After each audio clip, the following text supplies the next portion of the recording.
Hi guys, and welcome back to another episode of Rebuilding Stockport, the analysis days. Apologies if I sound a little bit different to usual. It's very, very early in the morning, and it's New Year's Day as I'm recording this, basically, because I had to record 3 videos yesterday. I didn't have to, I just ended up doing it. But then I left myself with absolutely no time in which to record an analysis video such as this, because you know what, they take at least an hour to record. And then you got everything else on top of that. So I'm having to record it this morning, and it's incredibly early. But I also just wanted to address the fact that, you know, I get people commenting sometimes things like, you know, you should do, like, bumper episodes where you do, like, double the amount of stuff. And I'd love to do that sort of stuff more often.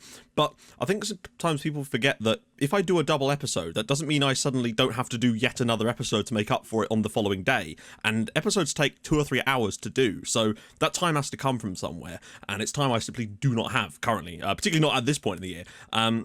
So that's the main reason. I would love to do stuff like that, and I'm sure I will do from time to time when the time allows it. But that's the reason I have to break stuff down into weird situations sometimes, basically. It's the reason I don't do like specific scouting videos and stuff like that, because I don't think many people would watch them. And also, it's not really the way I do scouting. During the year, my scouting consists of looking at stuff as I go along, so there's not really much to put in videos. And over the summer, I just like to sit down and take an entire day. The reason I try to plan it properly is so that I actually have the weekend to do the entire transfer window. That way I can take as much time as I need. And yeah, sometimes I still get stuff wrong, but we all do. And that's kind of the reason why I have to try and plan things out like that, essentially. So yeah, so I'm going to do this then, spend New Year's Day trying to do transfers and stuff while watching the football. Anyway, that's enough babbling. This is how the league finished. We only finished 3 points off the top of the of League One after being, I don't know, nearly 20 points behind them at one point, I think, which is absolutely ridiculous, to be perfectly honest. 93 goals scored in the league, over 2 a game. Like, where did that come from?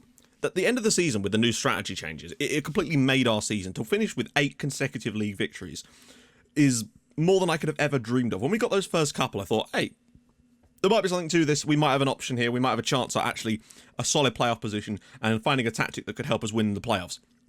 Never did I think we'd actually get in there. Not only that, but to finish 11 points... No, not 11 points. 11 points clear of Peterborough, who were the team we were chasing, is ridiculous. Anyway...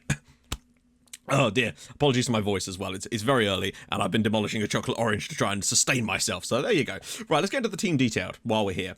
Average possession, we're right up there, 55%, and I think that's improved towards the end of the year as well, over this last period, because we have been keeping more of the ball due to the shorter passing style and the working ball into the box, and our pass completion stats are probably going to be pretty good too, and I think that will stand us in good stead as we try to move up the leagues. We're going to have to play a slightly higher quality of football. We can't just lump it and run like we were in the early days of this save. We actually are going to try and play something that's worth watching, basically. Penalties taken.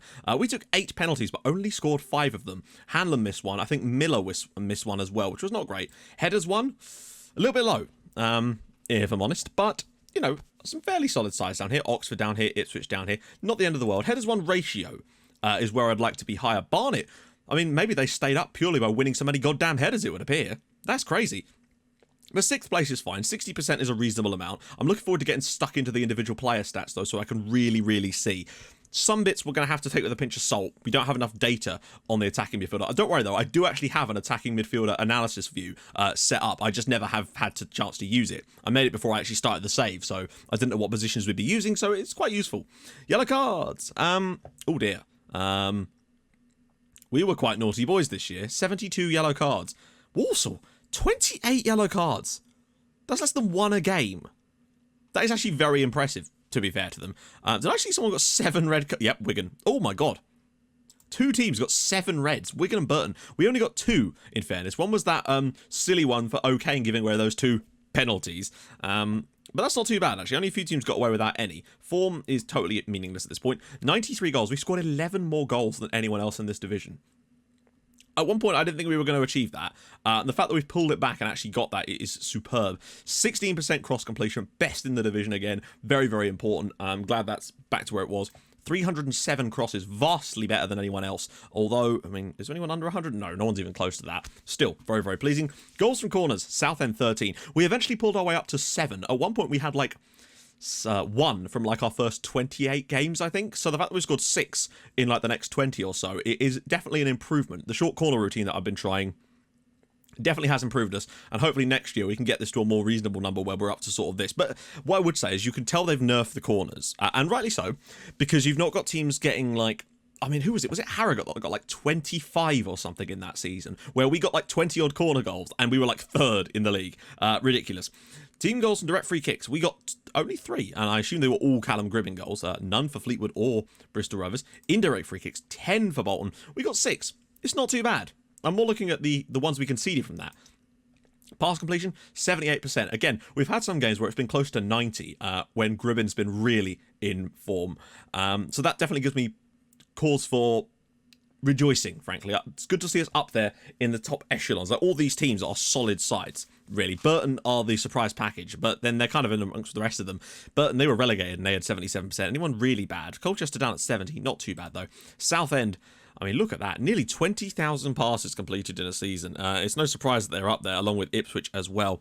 Anyone just lumping it? Yeah, it would appear Wigan are certainly on the lump it board. Chances created, though, 104. We've smashed the 100 chances created barrier yet again. I feel like we've done it before. Shots on target? 45. I feel like a better striker, though, is the key in the summer still. I like Hanlon, but I feel like if we can get a championship striker, maybe someone on loan from a Premier League club, we might have to exploit loans a little bit more next year. I don't know. I already have in mind the sort of positions I want to go after, regardless of what the stats actually say about us. Shots on target, 352. That being said, my God, Bristol Rovers, nearly as many as us. And, well, that is surprising, considering they have finished quite low. Conversion rate, Oxford, 12%. I assume Bristol Rovers, 9%. Burton down there on 8, which makes sense as well. We're right up there, though, with Barnet. That's quite impressive. Barnet only just about survived, but they got a 12% conversion ratio, which means if they could just create a few more chances and shots, they could be in for something there. Fouls against, not that important. Dribbles per game, that will have been definitely boosted towards the end of the year as we were dribbling more, and I expect us to win a lot of these battles next year, and I'll be very much looking forward to looking at the stats for that kind of stuff. Defensively, not the best defence. That was actually Peterborough. We conceded 56 goals this year. Sorry, 55. Not amazing. Malden still got a decent number of clean sheets, though, so that's the main thing. Northampton conceded 86 goals. Right, this is the one thing. We're not scoring that many goals from corners, but we've only conceded twice from corners all season, and that is absolutely fantastic. To be 3 better off than anybody else in the league just shows how good we are from that. Direct free kicks, we have unfortunately conceded 3 of those, but still could be worse. Could be Northampton. Indirect free kicks, again, 4. Could be worse, though. That's the main thing. Clean sheets, 16 clean sheets this year is still pretty good. Malden would have got all of those to add to his stats, and I'm still a huge fan of Louis Malden anyway, so no worries there. Fouls made, I'm not too bothered about these ones particularly. They don't tell you a great deal. Tackles 1 ratio, nice to be up there, joint top with 91%, which is good. Penalties conceded, 7. Ooh, that's quite a lot, actually. We could have cut down on that one. Although, admittedly, 3 of those were in one game. Average attendance. Birmingham averaging nearly 20,000. We average 8,100. I don't know if that's an improvement or a decline on last season. It feels like it's about the same. Although, towards the end, we were selling out virtually every week. Average attendance by capacity as well. Second highest in the league now. So that's nice to see. Stadium sellouts. We had... How did we have none? I swear we sold out our stadium. Highest attendance.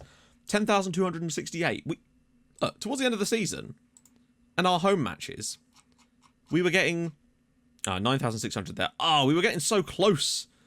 That Bolton game must have been pretty close to a full sellout. I sense that next year, though, in the Championship, we are going to be selling out a lot of games. It's undeniable, really. Let's just get back to where we were. Lowest attendance. Our lowest attendance was still 6,000, so we were massively above most teams. Net transfer spend, we were probably quite high up there, yeah. £360,000 we spent. Rotherham spent the most. Wait till you see Ipswich's net spend. £23 million in... Like, they gained 23 million from selling players this year, and they still made in the playoffs. Birmingham gained 7 million, but that is a mental amount of money for Ipswich to make while being in League One. I imagine that, finances are secure. Not a huge surprise there. Ours are okay at the moment. It's not looking great for us. We really do need to get to the Premier League as quickly as possible, and frankly, the save is kind of allowing me to do that, but I do think next year's going to be a bit of a struggle. Wage per annum, though.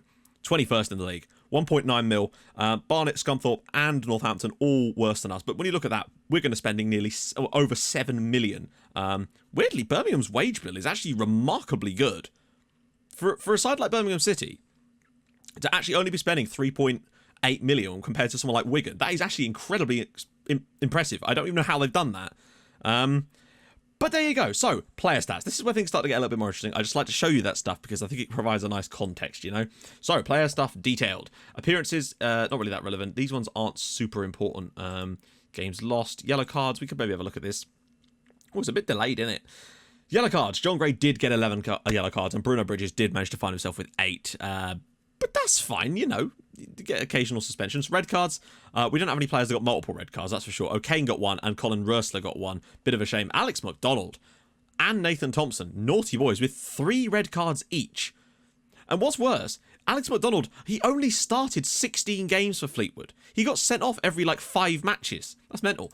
Player of the Match awards, unfortunately, that Johnny Hurd guy did get 1. Liam Miller got 7 in the end as well. Andy Davidson 6. Che Tilt 5. And Vashon Nerfil in there with 4 as well. So having that many players up there on the ratings is very, very nice. Distance covered, not that important, but distance covered per 90 minutes, I'd like to have a few players in there. Paris Magoma. Nice. Callum Gribben gets about a bit as well, as does Nursville. But it's nice to see that a couple of centre midfielders, I guess playing on box-to-box would have helped with that, getting about quite a bit. Nice to see. Average rating overall, we're going to have so many players on here, it's unreal. Miller topping the entire table. Nerfville and Davison in behind there. Che Till, we actually had the top 4 players were all ours. John Gray there in 11th. Bruno Bridges, he snuck back up. Considering at one point he was falling off massively, to be the 12th highest rated player in the league, our club captain, he really has redeemed himself in that one. Regan Booty in there too, and even Regan Poole, who barely played in the second half of the year, has had a good year. It's nice to see that. Headers 1, none at all. Top goal scorer, yes, Liam Miller up there. No one else comes even close to us for the team. To get 25 goals in 37 appearances from the left wing, he's basically not Jason Banton. What am I talking about? He's basically the new Darren Stevenson, but with vastly more talent. I think he's already considered a good championship player, as is Callum Gribben. So if we keep those two next year, we could build the team around them, basically. Average minutes per goal, not a huge surprise there. Che Tilt, actually, sneaking onto the list as well. I don't know how many goals he got. He managed 11, which is pretty good, to be honest. Neeskins Cabano. I love that guy. But he did score that annoying free kick against us for Barnsley earlier this year. But Liam Miller had 113 shots too, so he's not exactly not shooting, that's for sure. Cabano in there as well. Liam Miller right up there. He certainly gets more shots on target than Cabano, which is nice to see. Shots on target percentage. Be nice to see a few players on this one. Che Tilt with 57 and Liam Miller with 56. Notice our strikers are curiously missing from that one. Maybe they haven't had enough shots. Conversion rate, that's actually quite important, isn't it? Liam Miller, 22%. Che Tilt, 20%. Brandon Hanlon, 20%. That's much, much more like it. He's at least keeping up with those guys. He might not have had enough shots. Oh no, he has had 30 shots to actually be even counted on these stats for us. But I'm still pleased with his output towards the end of the year. Team goals, Louis Molden was on the pitch for 93 goals. All of them. Penalties, right. Liam Miller scored 5 of his 6. That's a pretty good return, gotta be said. Assists, Cameron Hanger. I'm going to have a look at this guy too, because I believe he is a right winger. Is he not? I'm going to scout him too, he's on loan from Millwall. That'll probably be a bit of a struggle, but any player that gets 20 assists in a year, I'm interested in, let's say. So Che Tilt up there too with 14 assists. Nerfville got 8. He was our second highest assist maker. So that kind of went under the radar a little bit. Liam Miller definitely did get a lot more assists towards the end of the year. So maybe if we played this strategy the whole season, honestly, if we played it the whole season, we probably would have won the league for a start. But he probably would have had a bit more. Key passes. Andy Davidson with 89 key passes. That is ridiculous.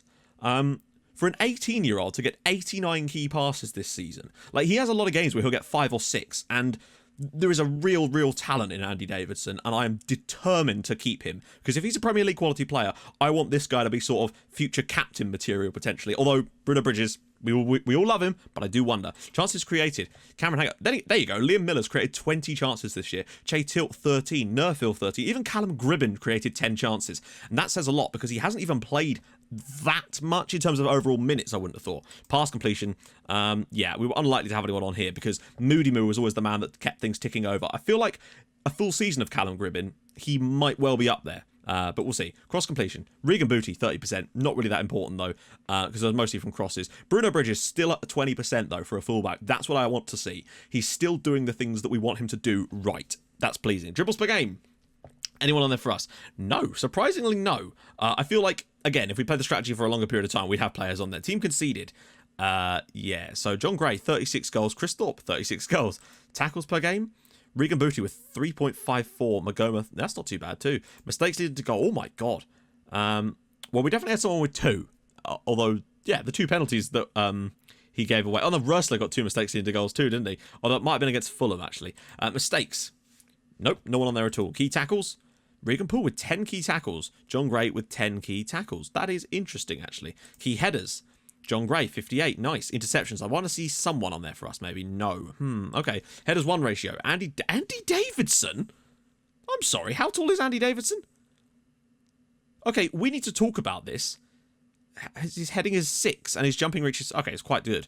That's insane. That is genuinely unbelievable that Andy Davidson, a 5'10" centre mid, has the 10th highest headers won ratio in the league, higher than our centre back and any target man players we could have had. That is ridiculous. Fair play, Andy. He's just doing it all at the moment. Shots blocked? Nope. Goalkeeping, you see, Molden conceded 55 goals. Baxter, DeBee, Rusaik, and Padelli, of course, do that. Clean sheets, Molden, the 3rd highest, to be fair. Other teams must have tried different goalkeepers. Saves held. He's right down there at the bottom. I guess he's not faced that many shots, I suppose. We've not been super bad defensively. Right, so that's how things are shaping up, but let's look at the most important part, the actual comparisons of the players. So this is our goalkeeper analysis. Not going to dwell too long on here because there's very little we can really talk about because, again, we've got so little to compare. You know, Molden played nearly 5,000 minutes this season. In fact, if he hadn't have played those couple of games that Murphy had, like, he would have been on the 5,000, pretty much dead on.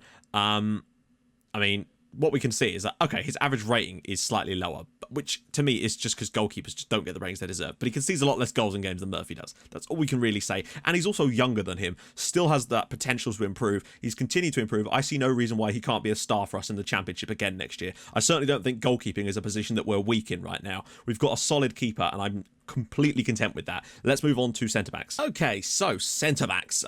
Here we are. Now, there's 5 players that have actually played minutes for us this season at centre-backs. Some more than others, of course. John Gray with the most, Regan Poole up there too, Cameron John, Ethan O'Kane and Morgan Feeney. I'm very interested to see how Ethan O'Kane stacks up to someone like Regan Poole so we can make a decision based on where to go with that next year, since we've got 3 players that are all equal in ability, Morgan Feeney sort of lagging behind. So let's take a little look. Pass completion, Ethan O'Kane right up there with Regan Poole. It's nice to see that the youngsters come straight in. What is his passing stat like? Is it fairly decent? It's 10 passing, to be fair. So it does make sense that he would have decent passing stats. So topping out on that one too, and definitely doing better than John Gray and vastly better than Morgan Feeney. Passes completed per 90 minutes. It's a similar story, just slightly more, but John Gray certainly does a decent job on that one as well. Regan Poole slightly less. Again, Morgan Feeney coming out bottom there, but Ethan O'Kane already winning 2 categories despite being 16 years old.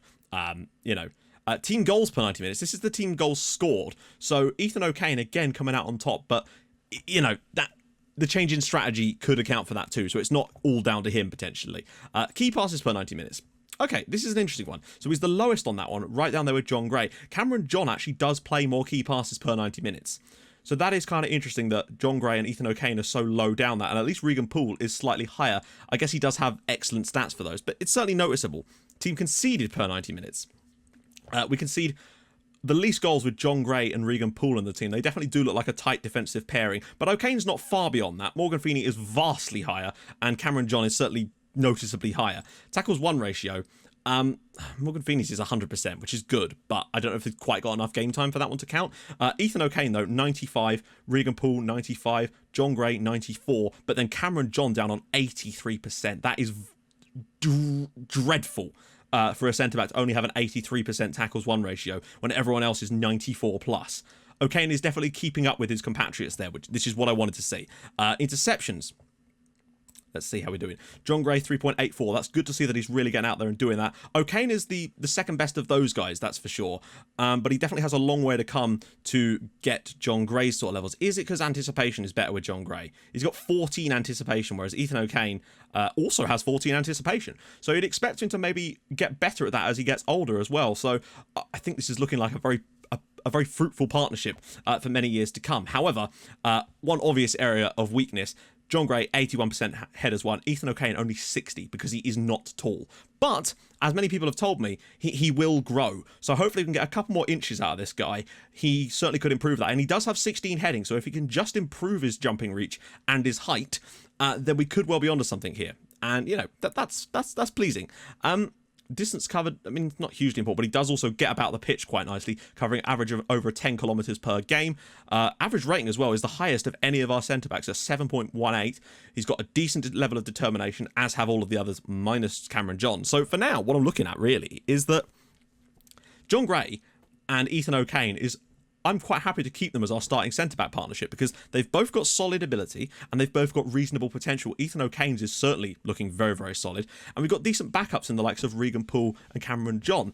It's a solid you know, we've got 5 solid centre-backs in this team, and that's pleasing. Obviously, if something amazing came up and an opportunity came to bring in like a 5-star ability player, then I would obviously take it. But I'm pretty pleased with our centre-backs at the moment. They're all young. They've all got plenty of room to grow. Well, a couple of them do. And I'll obviously keep a lookout for any young centre-backs with high potential as well to bring in and sort of try and nurture, you know, as I like to do. So I'm actually pretty pleased with that, and I don't really want to make too many changes to that part of the team. So let's move on to the fullbacks. So, fullbacks. Now, I've excluded Colin Roessler because I know he has played there a few times, but he's played predominantly in the midfield areas, and I can't really take those stats into account when looking at this because it will just distort things way too much.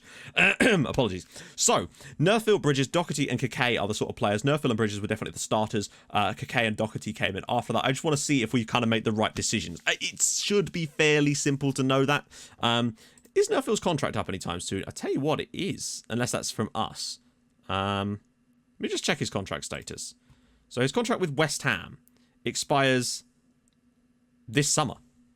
I mean, I feel like Vashon Nerfield is the type of player that we could potentially look to pick up on a free transfer, frankly, because why not? I feel like this is a guy who's done brilliantly for us this year, and, you know, he's a solid player. You know, his stats don't lie this year. So, might be something to look at. Anyway, back to this, which is what we really want to see. So, assists per 90 minutes. I mean, it's so obvious that Vashon Nerfield and Bruno Bridges have been fantastic this year. Nerfield with 9 assists, Bruno Bridges with 8, which is definitely a step up from his previous season with us, which is what I'm kind of more interested in here. When you actually look at his improvements, he scored a goal this year and he got 2 extra assists. His average rating was slightly lower, but he's actually got a better output in terms of his contributions to the team going forward, with a goal and 6 assists, only the 1 player of the matches. So I'm looking at that as a bonus just in a harder league, you know? So still pleased with Bruno. His dribbling is still the issue for me, essentially. He is starting to feel like he deserves a new contract, perhaps, but he does still have 3 years left on it, so we might have to look into that. Chances created per 90 minutes. Vashon Nerfield vastly higher. Bruno Bridges sort of at the same kind of level as all the rest of them, but it's notable that Josh Doherty is so low on that one, considering he's playing in the same position as Nerfield. Pass completion, all over a reasonable amount, really. Kake with the highest, which is fine. Passes, wow, 44.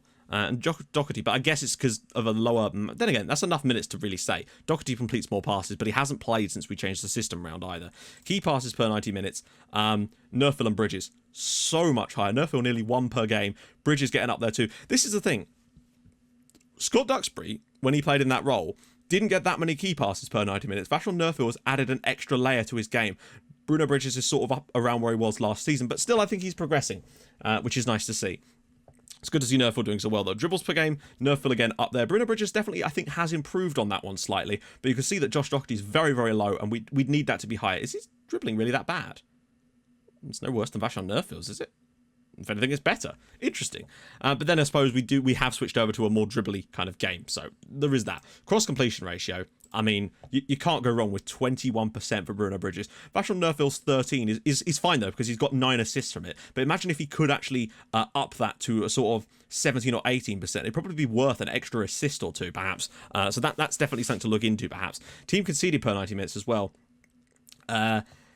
Kake, we don't concede a lot of goals with him in the team, that is for sure, and Nerfield's been pretty solid on that one too. Doherty, again, you can see that Josh Doherty is not up to the task at the moment. He's just failing on every single thing. 7% cross completion is atrocious. Tackles 1, how does he do there? Bottoms out on that one as well. Still close to the others, but again, he's still bottom. What about interceptions? Yes, I think he does win that one, just about. It's not a huge amount better, but it is definitely better than the other players on the team. And headers 1 ratio, again, he's pretty low on that one too. Bruno Bridges is up there with Kake, so you could definitely see where the team goes.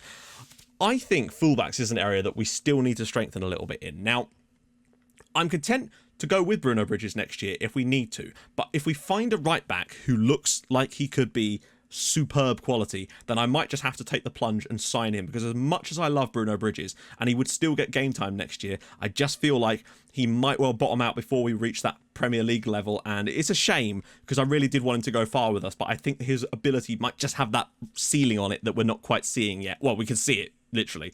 Nerfield, if we can pick him up, I'd happily sign him on that left-hand side. I'd like to pick him up as quickly as possible so we could sign him as a League One type of player, just so that the wages don't get too absurd. I don't know what he's on at the moment, like $2,000, but we could still mess around and see what we can get. But I would still like perhaps another left back too to back him up, because I don't think Josh Doherty's up to the task. So my main plan in the summer would be backup left back if we can sign Nerfil as well, and potentially a first choice right back to maybe replace Bruno Bridges, despite how much I love the guy. I really, really do. I think Bruno Bridges is an absolute star for this team, and the fact that he's made 107 league appearances for Stockport already in his career over the course of 4 different divisions. He played 9 games in National League North, and he's played, well, not progressively more every season. He actually played less this year. But I think in the Championship, he'd probably struggle a little bit. But you never know what the guy is capable of. He definitely won't be leaving anytime soon. I want to make sure that he does get a chance to play in the Championship next year. And if he were to go up in a few years' time, I'd like to keep him and give him some Premier League appearances, just so that he could have played in all 6 divisions with this team and be the only player to do that. And be a club legend in his own right, frankly. So, yeah, that's my theory on that one. That's kind of what I want to do in terms of transfers. And now on to... I'm going to skip defensive midfielders because we're not really using it anymore. And, yeah, it's a bit of a mess there. So we'll probably move on to the centre mids now. Okay, so centre midfielders. We've got a fair amount of them at the club. These are the 7, or is it 8? It probably is... No, it is 7. 7 that have played minutes for us this year. And, you know, some of them have got a few minutes, some of them have got quite a lot of minutes. These are the ones that most. I've left out Belic because he almost always played as a DM, and the same kind of situation with Rösler, whereas Booty did play there a bit, but also played predominantly in that box-to-box role from time to time. He played in a lot of roles, basically. And we have a wealth of quality in this area, but not just a wealth of quality, a wealth of potential, and that's what I'm really pleased about our centre midfield. I don't think we need to strengthen in this position at all. If we can hang on to the players we have, I think our centre mid slot is set for quite a while. They're all relatively young, apart from Moody Moo. So, yeah. So, let's just take a look at goals for a start. Callum Gribbin, 10 goals this year. It's actually very, very good. Davison with 8, Booty with 6, Magoma with 6, Lafferty and Sanders getting one apiece, which is nice. Goals per 90 minutes is probably more important. Gribbin hugely up there as well with a 0.38 goals per game is very, very nice. I want to see what he can do playing in that role full time next year. Lafferty very low, Booty a little bit lower. Davidson, it's fine though. Assists per 90 minutes. Callum Gribbin again, he got 8 assists this year. Which is very, very good. 10 goals and 8 assists for Gribbin. Even though he didn't play that much this year, it says a lot about where this guy could potentially go with us. Andy Davidson's, despite that, only got 4 assists. Booty did get 7, but he did take a lot of our free kicks, so I'm guessing that's the reason. But I think towards the end of the year, Andy Davison was racking up more assists. So, you know, we'll see. I think the new strategy could definitely help with that. Passes completed, Max Sanders, 86. Everyone's over a reasonable amount. Like, nobody's into, like, the 70s here. And the key players are doing well. 84s, 85s. You know, Paris will go down on 83. Gribbin only on 82. But again, I suppose he's under a little bit more pressure in the position that he plays. Chances created per 90 minutes. I suggest that Callum Gribbin is, again, flying up there on 0.42. He just runs the game when he plays in that AM role. Even when he played deeper, he must have done, because he only played in that role as the AM for like 8 matches. What did he do for the other sort of 30-odd? Like, he clearly has an influence on the game, and perhaps we were underusing him last year.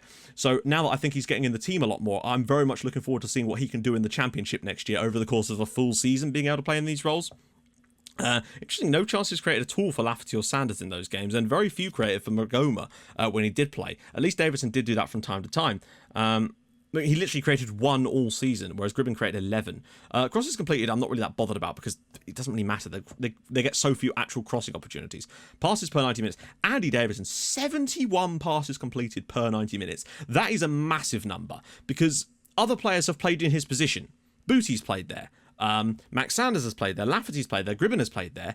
And they don't even come close to completing 70-odd passes a game on average. Andy Davidson is an absolute monster, and he's still only 18. He's got the 5-star potential. Of course he's wanted by people, but this coach report, potential to be a Premier League centre midfielder in future, and I don't doubt that for a second. This guy is so incredibly important to keep at this club for as long as possible. It really, really is important to keep Andy Davidson this summer, and he said he's happy to stay now that we've been promoted. So next year, I think we should be fine in the summer to hold on to the likes of Andy Davidson for another year. Now, what's going to happen next summer when I don't see us getting promoted next year? So that could be a little bit of a different story, but by then he will have improved even more, and the bids could be absolutely astronomical for the guy after a season of playing on the Championship where he could be seriously good. I can't seem to stop him arguing with the officials at the moment. We are still trying on that one. So yeah, more on that later, I suppose. Key passes per 90 minutes. I mean, it's no huge surprise there that Andy Davison, 2.3. Gribbin up there with 2.17. Magoma does a decent job there too. Boosie's fairly low, and Lafferty's down there. Sanders has done all right, though, in the games he's played. He's matching a lot of the players around him. But again, Andy Davison dominating on that one. a team with Davidson and Gribben in it looks like it could be a creative goldmine, in all honesty. These guys are so creative. They're assisting goals, they're scoring goals, they're doing it all. And that makes me very, very happy. Tackles won ratio. I mean, they're even winning tackles. They're not amazing at it, but they're still winning 89%, which, by the way, more than Cameron John. So there is that. Interceptions. I'm interested in this one to see how this goes. Moody McBooty, of course, is highest, but Andy Davidson, 2.41 interceptions per game as well. He's dominating from a defensive standpoint in the midfield too. He's intercepting passes. I mean, is his anticipation that good? 11 is pretty solid. He is just a fantastic midfielder, and long may it continue. I think he's got sort of England call-up potential. Maybe. We'll see. And I'd love that to be with us, but we'll see. Headers won per 90 minutes, of course, Andy Davidson. Still doing very, very solid. Max Sanders does not win a lot of headers. That's what I would say. Is he a very short boy? It would indicate that he's probably quite a short boy. Yeah, 5'7". That would, yeah. Headers won ratio, 22%. Not great. Andy Davidson, though, with 81. Again, dominant in virtually every category. Average rating this year... I'm running out of superlatives for Andy Davidson. He's got club legend status written in the stars for him. If we can convince him to stay with us for a long period of time, I feel like he's the type of player that could be like a Kieran Griffiths type of player. For those of you who remember Kieran Griffiths with Portsmouth, that's a long time ago, I appear. That's like a deep, deep cut from like 4 years ago, but still. But the main conclusion in all this is simply that we've got a few players that are very, very solid. We've got some solid backups to them. And not only that, we've got bags of potential in amongst the players that are keeping the bench warm at the moment. So I think the centre midfield role is an area where we are completely overrun with talent right now, and we absolutely do not need to sign any more. Like, the only reason, again, I would sign a centre mid at this point, the same with the centre backs, is if a player with 5-star ability on a decent contract became available. Then I would have to do it, because it's the same reason I picked up Callum Gribben. You just can't turn those situations down, particularly when the money is right. But for now, I have no intention of signing another centre midfielder. It's just my scouts who just bring me so many of the damn things. That's the problem, really. Anyway, let's move on now to... I guess we could look on to attacking midfielders, though I guess we've kind of basically covered that with Callum Gribben, and he's the only one that's really played there. So next year, that might be something we can properly look at. But this year, there really doesn't seem to be much point in that. So it's time for wingers and then strikers to finish things off. So we're going to do the wingers now. Okay, so wingers. We've got 5 really that have played matches for us this year. Jake Cope's not played a lot, so we can kind of take that with a pinch of salt, but he's done all right in the games that he's played. It's undeniable. So Miller, Tilt, Okoro, Shadipo, and of course Jakey Cope. So goals per 90 minutes, well, it's Jake Cope, because he's got 5 goals in the 2 starts and 8 substitute appearances. That is insane. Admittedly, 3 of those were in one game where he got 3 goals and 2 assists against Mansfield in that absolute 8-2 thumping earlier this year. But what I would say is Jake Cope has shown quality. He's got goals and assists in his game. It's mental. Liam Miller, of course, there with 31 goals this year. Che Tilt with 11, Shadipo 5, and John Okoro with 5. Sorry, not 5 for Shadipo, 4 for Shadipo, and 5 for John Okoro. The lowest amount of goals per 90 minutes is John Okoro there. So that does actually, you know, look to the fact that perhaps he's not quite ready yet, but he's certainly getting there. And it's a battle between him and Che Tilt. There's not much between them, but Che Tilt does have 11 goals and 17 assists this year, which is a vastly large amount. Okoro is definitely better on assists, that's for sure. Miller, way down there with only 5, but he got most of those assists towards the end of the season, so I sense that a full season he probably would have broken double figures on that one too. Che Tilt, though, basically an assist every other game. Jake Cope up there as well. John Okoro not doing too bad. We generally get more assists from the right, though. But now, that might change with the new style of play, so who knows? Chances created per 90 minutes. Well, Jake Cope, again, highest on that one. Miller up there too. John Okoro keeping up with Che Tilt, though, which is, again, what I want to see. I just want to see how those two compare to see where we kind of go with that next year, because I might be tempted to start John Okoro next year since he's got that potential and they're basically level. Like, he's slightly less goals per 90 minutes, slightly less, well, a few more assists per 90 minutes, slightly less on the chances created per 90 minutes, but I feel like he could overtake him given a season, because he is 7 years younger than him and basically as good in total. And he's still got decent average rating for the full year, unlike Shadipo. So, you know. What is this? Chances, number of crosses attempted. We're not really that bothered about that. This is what we want. Again, Che Tilt, 18% crosses completed. Okoro, 17%. It's just slightly behind him. He's only slightly worse and has a much larger room to grow into as a player. So I feel like given a season playing full time for us in the squad every single week, he could definitely start to achieve that and improve much faster, really. That would be kind of the way I'm looking at it at the moment. Jake Cope up there too. Miller and Shadipo kind of level on that one. Pass completed. John Okoro actually outdoes Che Tilt on this one with 81% pass completion. He can pick a pass. I'm liking the idea of John Okoro being our starting right winger next year. Even though he's not fantastic on the ability, he's got the potential. And I might look to sign another youngster with high potential to sort of play backup to him, really. Someone with, like, 1 or 2 star and then full star potential, really. Because I think that Che Tilt, moving him on in the summer might not be the worst idea, because I don't think he's ever going to have his stock be as high as it is.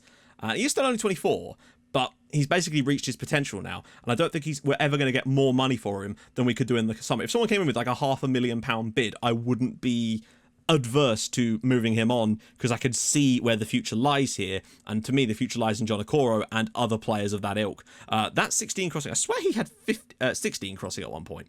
I swear he did. He's obviously declining already. Well, there you go.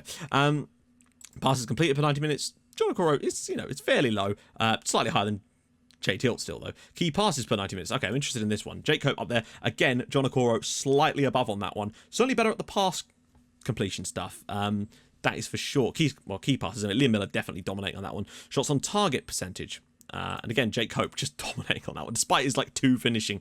Liam Miller above that one. John Okoro then above Che Tilt as well. I feel like John Okoro might be a better finisher than Che Tilt in those positions. I don't know what John Okoro's finishing is like. He's got only 7 finishing. Che Tilt's finishing is probably a lot better than that, isn't it? It's 9. John Okoro is going to need to work on his finishing, because there was a few times where he was played into good positions and he could not finish, and that could cost us down the line. Dribbles per game. John Okoro, 1.73, which is definitely a big step above. And that was without playing in a system with the run at defence more instructional, because he was pretty much injured that entire period. So I think he could have got towards the 2 with that on. So definitely an option in that area, I would say. Average distance run, it doesn't run that fast, but then it's about the same there, really. Jake Cope, again, covering ridiculous ground. Jake Cope, right, for a player that isn't very good, he is bloody good. That's what I would say. I might even be tempted to give him a contract extension purely based on his performances this year. Bring him down to a basically nothing contract, £160 a week if I can do to get him to stay.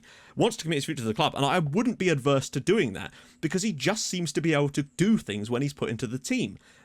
And you can't, you're not always going to be able to guarantee having players around that are capable of doing that. And I wouldn't be adverse to actually giving him another contract. I'd be tempted to do it. No, we'll do it later, but I think I'm actually going to give Jake Cope another contract. He started 1 game in League One and he's got 2 goals. He started 1 game in the Checkatrade Trophy, got 3 goals and 2 assists in that match. The guy has got some weird magic that he just pulls off. I would never start him for games unless I absolutely had to, but he's a bloody good backup player. For whatever reason, he just seems to do things when he's in the team, and I can't really fault him. I mean, what of his stats this year? Look at that, he barely played in League 2. That's the crazy thing. In the National League, he played 33 times and was pretty solid. League 2, he only made 1 appearance last year. This year, he's made 9 appearances in League 1. Maybe he'll get some championship ones as well. Who knows? Hey, I just realised, he didn't actually play for us in National League North. I thought he could have been one of those players, potentially. But yeah, moving on from that. The way I'm looking at it is, at the moment, that Liam Miller is obviously going to be our starting player on the left, if we can hang on to him. Shadipo, I think, is a reasonable backup, but I would like a young player with high potential to potentially step in there and be our sort of understudy to Liam Miller, because I want to have solid players in each positions, and then young player with high potential as their essential understudy. And occasionally in positions like John Okoro, where I feel like they're actually capable of handling it themselves, I'll get an even not even younger, but potentially in terms of development, understudy for him. So I think a young left winger would be ideal if we can find one on the cheap. And on the right, it's a kind of similar story, but it's no big rush on that one. I think the main areas of concern for me are the fullback areas. I do want to get those areas boosted. Centre mid we're fine on. The wings, again, it's all about backups for these guys. Obviously, again, if I find players that are amazing, I will sign them, of course, because we're going up to the we're going to need to strengthen in certain places. But I'm just doing this sensibly because I don't want to run the club into more debt than I absolutely have to. I think some people tend to spend more than they need to. And, even when I do sign loads of players, like signing loads of centre mids, almost all of those were free transfers on minuscule contracts. So it's basically costing us nothing. And that's why I do it, because it just doesn't matter that. It'd be different if I was signing loads of centre mids for like £1 million or something. Then I would understand how that would be completely pointless. But, economics. So let's move on to strikers. Now, strikers is a bit of a weird one in the sense that we've moved around stuff so much this year, but I do still want to see who's had the biggest potential impact in the number of games they've played.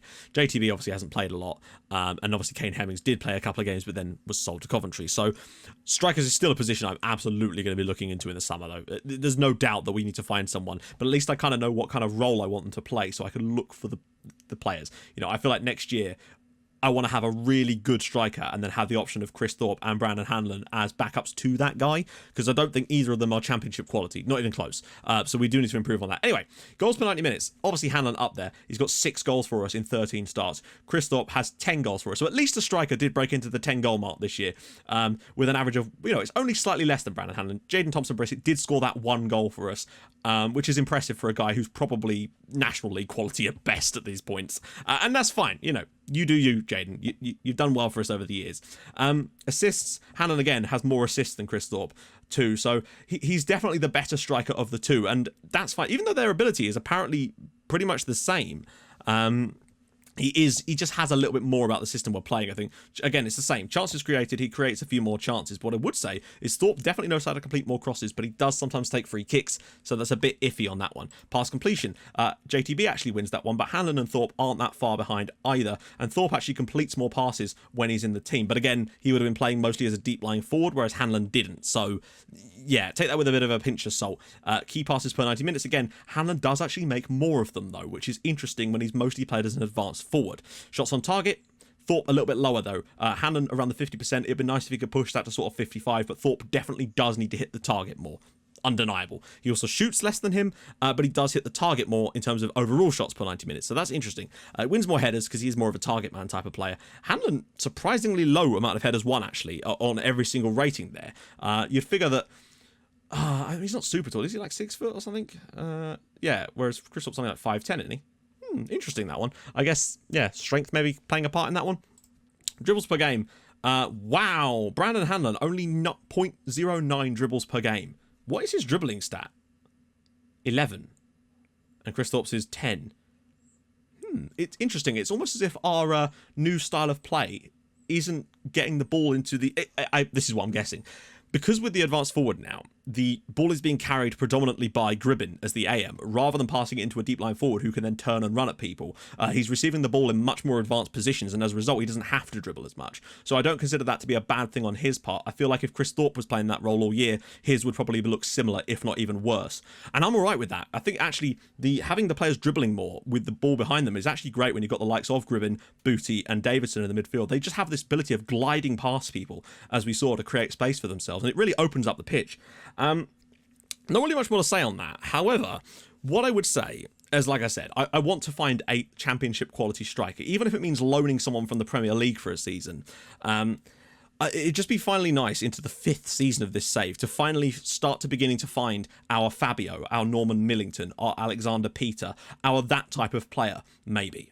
Someone that can be a talismanic striker for us, because we really haven't had that just yet. JTB had that one solid season where I think he got like 17 or 18 league goals, or 18 goals in total, but that's about it. I want a 20-goal-a-season striker in the league, and I think this new style of play will definitely facilitate that, but we need the right striker for the job. So next year, definitely new striker is where I really want to be looking, but Thorpe and Hanlon will definitely make very adequate players to play in behind them and get plenty of game time off the bench and in the cups, and with all the rotation that's going to be necessary, they'll certainly find plenty of time. And Chris Thorpe's still only young anyway.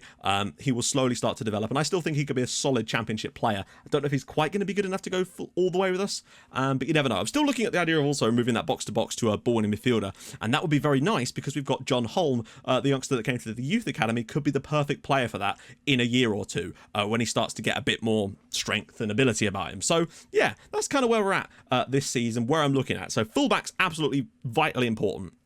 Centre-backs, not really, unless it's something absolutely world beater. And the problem is as well, don't expect me to be able to sign those types of players because our reputation is going to be absolute toilet compared to the other teams in this league. It is going to be so unbelievably difficult to find any players that will fit in that role and actually want to join us. You have no, well, actually a lot of you probably do know exactly how difficult that's going to be. So that's why I wouldn't expect it. And it's the same in the centre mids. Unless some world beater became available that would actually sign for us, I'm probably not going to sign anyone there either. I wouldn't mind a backup attacking mid but we do have Ash Conway still, the youngster, so we might still look into that. Wingers, definitely looking at backup players, and again, unless someone amazing comes available, but striker is the one area where I'm absolutely gagging for a player. That and the fullback positions, but we'll see.